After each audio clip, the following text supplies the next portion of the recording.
सो है guys, welcome to the my mini blog. तो guys अभी हम जा रहे हैं घर पे गेहूं की बोरी लेने 40 किलो की।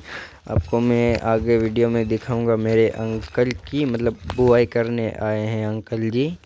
तो अभी इधर मैं लेके जाने वाला हूं। अभी थोड़ी देर से आपको मैं मेरे अंकल दिखाऊंगा। एंड तब तक भाई आप मेरे चैनल को सब्सक्राइब कर देना एंड फॉलो कर देना।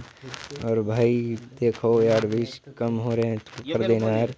तो भाई मैं आ गया हूँ अभी ओयनी पे, मतलब हमारे यहाँ इसको ओयनी बोलते हैं। तो गैस आ चुके हैं हम अभी ओयनी पे।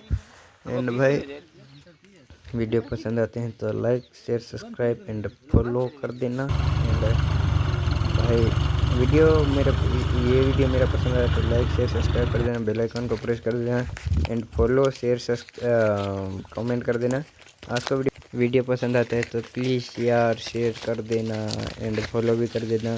तो आज का वीडियो पसंद आए तो लाइक शेयर सब्सक्राइब करना। जय जोहार, जय आदिवासी।